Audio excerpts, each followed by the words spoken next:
We might as well do this flow review here.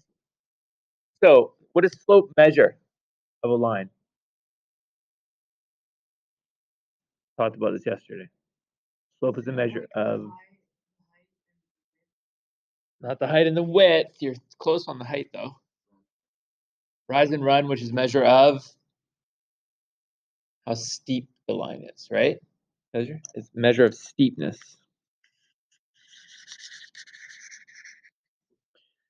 Slope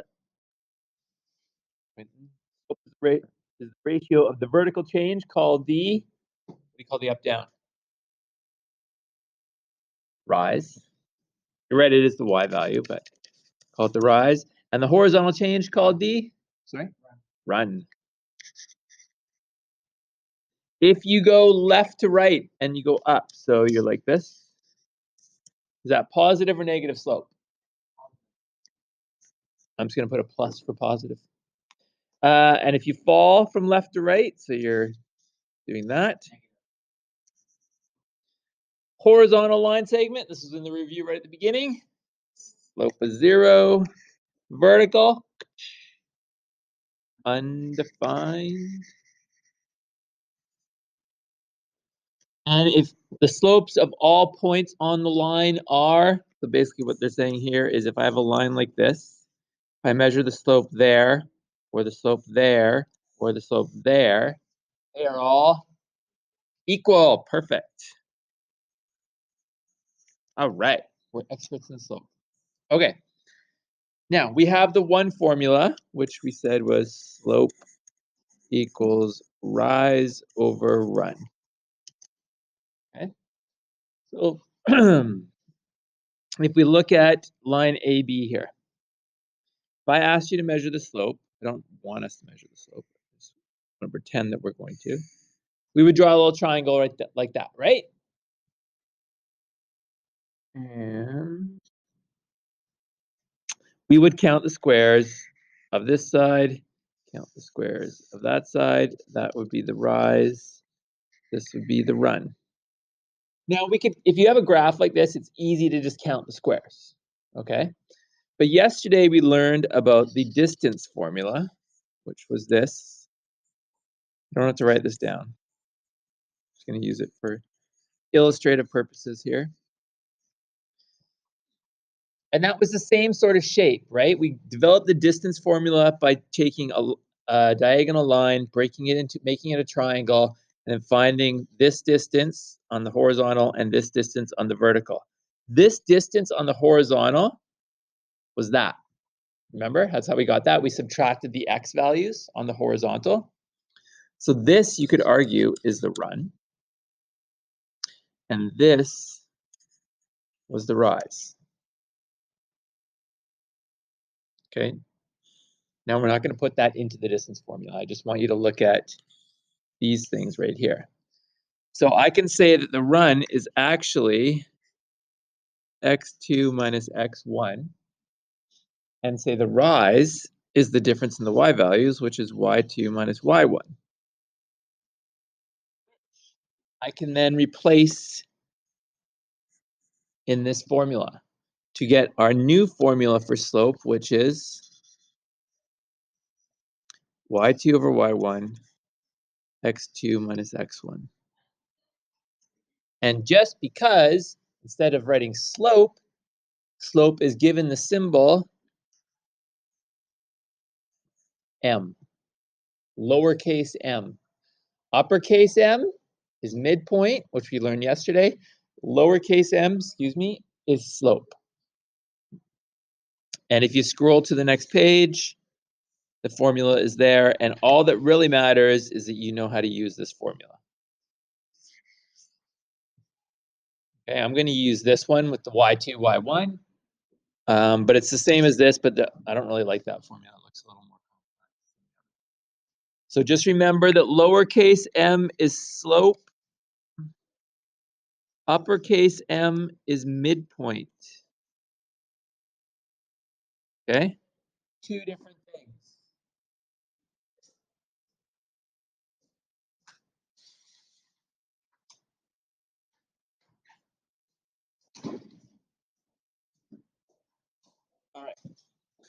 So you use this formula when you don't have a graph. Okay? If you have a graph, it's easy enough to draw a triangle. You can still use this formula, but it's pretty easy to sketch a triangle and just count out the points, rise and run, done.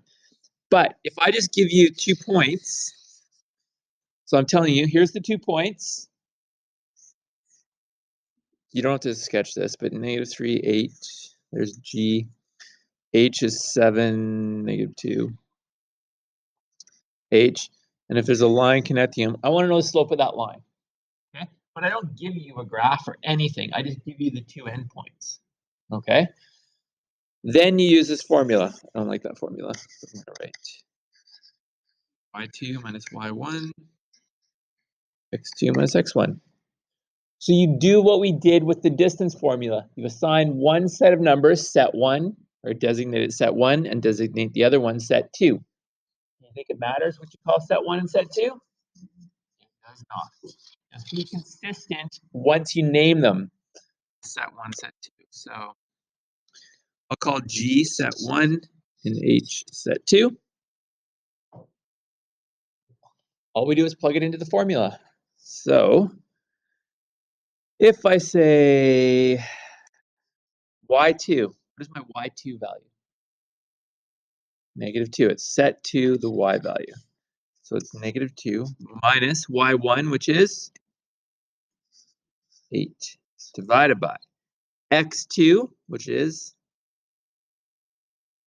7, minus x1, which is -3. Watch your signs. That's the only place you can kind of go wrong here is with the signs. -2 minus 8 is -10. 7 minus -3 is 7 plus 3, which is 10. -10 divided by 10 is -1. So you have a slope of -1.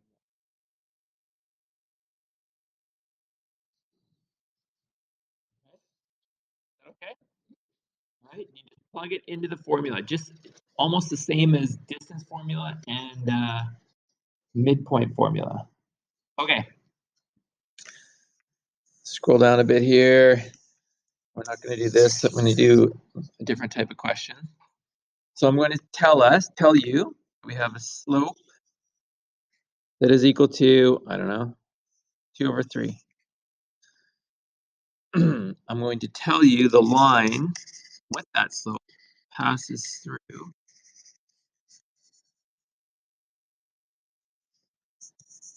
the points. Give me a point. Give me 2 xy coordinates. Okay, there's 1. I need another one. I just need an x value. 6. 6 and y. So we know the slope. We know most of the 2 coordinates, but we're missing 1 y value. Okay? We don't have a graph, but we have slope. That's screaming at you to use our new formula. M is equal to y2 minus y1 over x2 minus x1. Assign each group of data as set 1, set 2. There we go. Usually I would put the one with the unknown in set 2. You don't have to, but it's usually what I would do. And then you just plug it into the formula. So M is slope. Do we know the slope?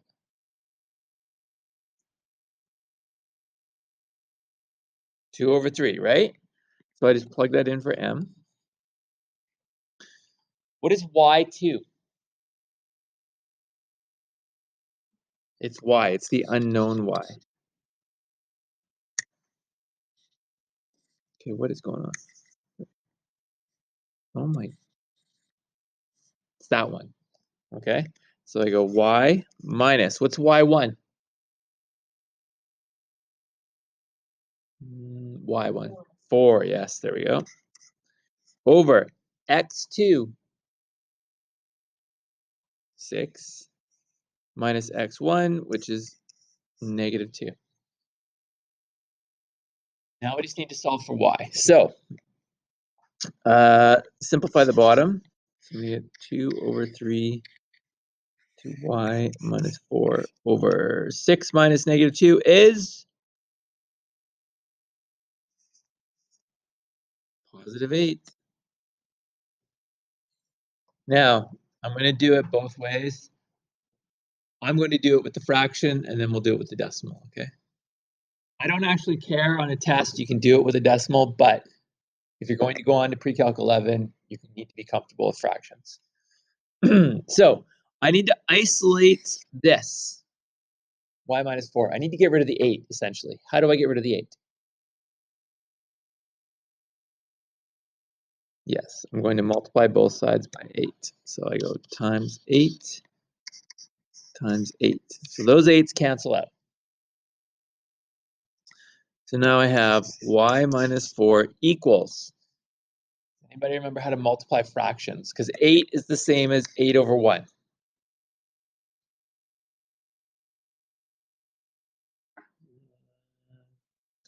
For fractions, you just have to multiply top times top and bottom times bottom. Okay? So 8 times 2 is 1 times 3 is 3.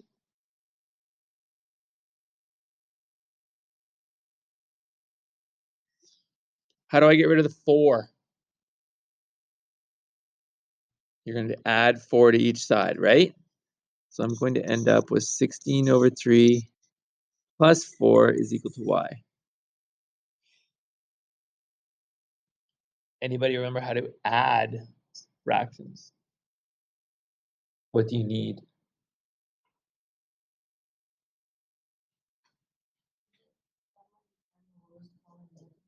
You're close.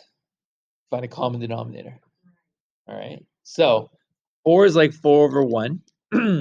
How do I make, well, what's the common denominator between 3 and 1? 3, right? Because I can't make this one a 1. So that means I multiply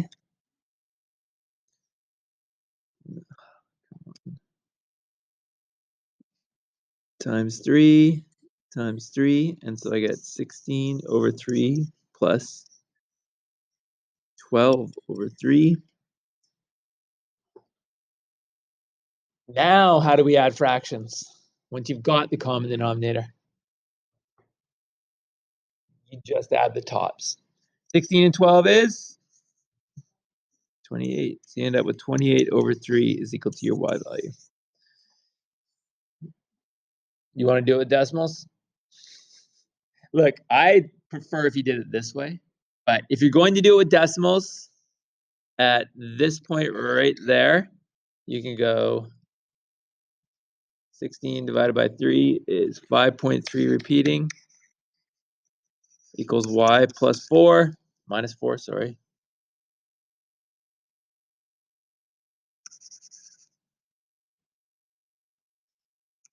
Minus 4, so then you add 4 to each side.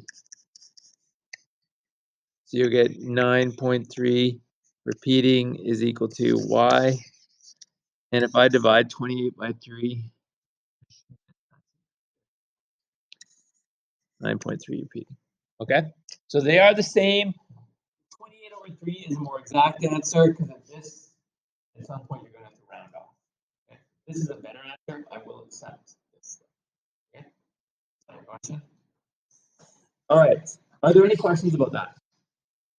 If you have a point, 2 points, I guess you need 2 points. You're going to use this formula, y2 minus y1 over x2 minus x1. Plug it in, solve for m. If I tell you the slope, like 2 over 3, and then I give you 2 points, but I leave one of the points out, either x or y, you have to plug it into the formula and solve for the unknown. This one we just did is a good test / quiz question. All right. Sorry? Your quiz is on Thursday. All right. Here's what I'd like you to do. Number 1. Number 3, pick 2. Do more if you need them. And number 10, please.